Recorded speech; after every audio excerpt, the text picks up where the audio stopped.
Hi, my name is Elizabeth Davis, and I am here today to talk about the healthcare crisis. Everyone in the United States will have affordable healthcare. How many times have Americans heard a politician promise this? It seems like this is always a candidate's highest priority during a presidential election. But there are still millions of Americans without health insurance. There are several causes for this crisis, with some being very simple to change and others that will never be changed due to their complexity. Our society is in a downward spiral with not only education, but also issues that define who we are. Healthcare is one of these issues, and the following will show you why there is a problem. Visit an emergency room anytime, day or night, 7 days a week, and you will find everything from a 3-year-old with a runny nose to a 90-year-old with chest pain.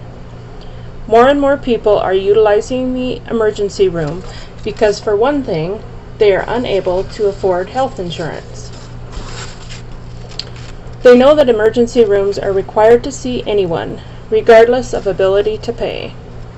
These patients oftentimes will not pay for their visit, and hospitals end up giving free health care, and this raises health care costs for those of us that have health insurance.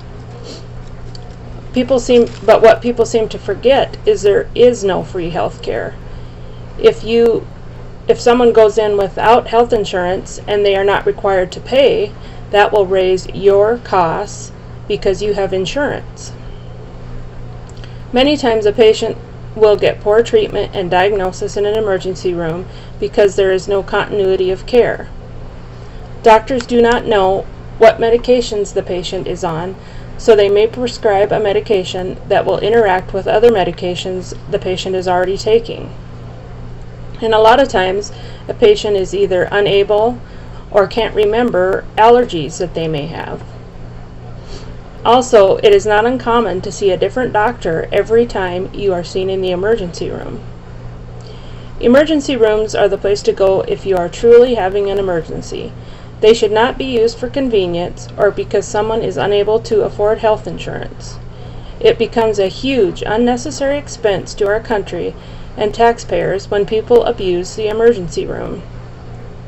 There is no easy solution for this problem, but maybe if more people were able to afford health insurance, this would lessen the burden. Another explanation for rising health care costs is the lifestyles that people choose today. How many people can say that they eat 3 meals a day at home every day? People have become so busy with work and their children's activities that they eat out more than they eat in. This has caused a rise in obesity, diabetes, hypertension, and heart attacks.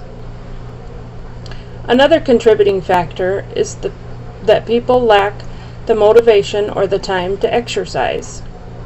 Look at how many gastric bypass surgeries have been done over the last 10 years because it is covered by most health insurance companies, and patients think it will fix their problems overnight. Also, patients show up in doctor's offices or hospitals and think that medication should fix their problem, and once again, this will raise the cost of health care. Health insurance companies should offer classes and benefits to members who are interested in changing their lifestyles through diet and exercise. In the state of South Dakota, we tend to enable people with our Medicaid system. This system gives free health care to Native Americans, people with low income, and certain disabilities. The highest percentage of Medicaid coverage today is the nursing home population.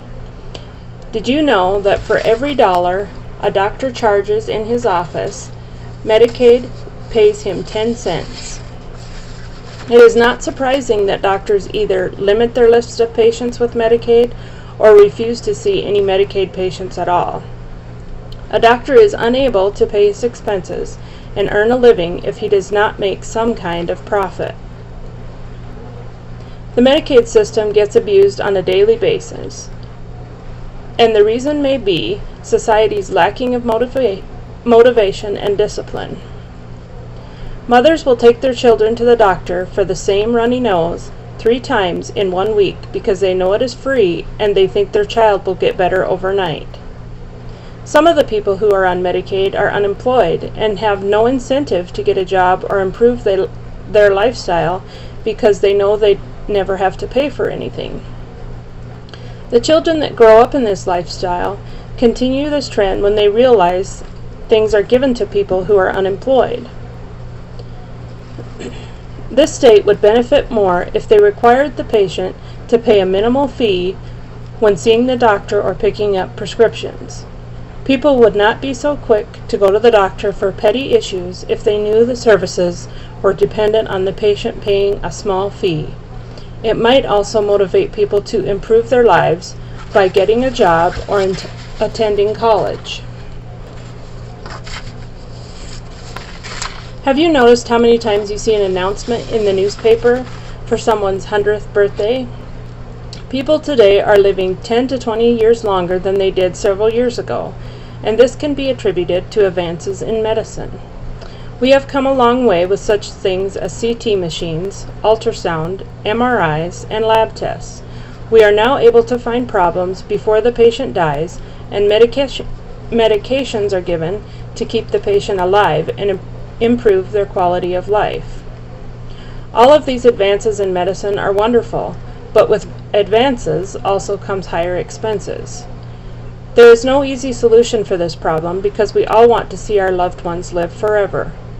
Over the next several years, there will be more long-term care facilities being built to take care of our family members who are no longer able to take care of themselves. The government needs to find a solution for our aging population and not expect taxpayers to pay for it. The elderly that are going into long-term care facilities have given to the government all their lives, and now it is time for the government to give back. Everyone should receive the same quality health care, no matter how rich or how poor, young or old. Our politicians need to stop promising health care to all Americans and find a solution that will benefit everyone without putting the nation further in debt. A child should not suffer or die because he or she is denied health insurance. A 50-year-old man should not die because he was unable to pay for hypertension medications and was denied health insurance due to his diagnosis of hypertension. You have to wonder what a health insurance company is thinking when they will pay for a gastric bypass but not for a child's leukemia treatment. What is the holdup? Is it really that hard to come up with a solution for the healthcare crisis? Healthcare is a very serious issue for every American, and maybe our elected officials should take a cut in pay so that everyone in the nation can afford healthcare.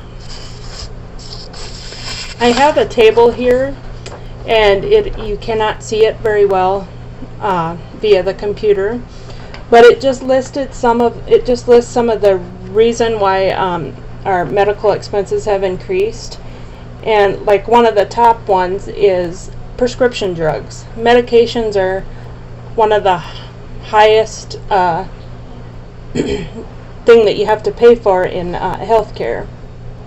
Another thing, if we come down here, is increased consumer demand, and it's because our population is aging, so that's why there has been a boost in the aging in the consumer demand. And that is all.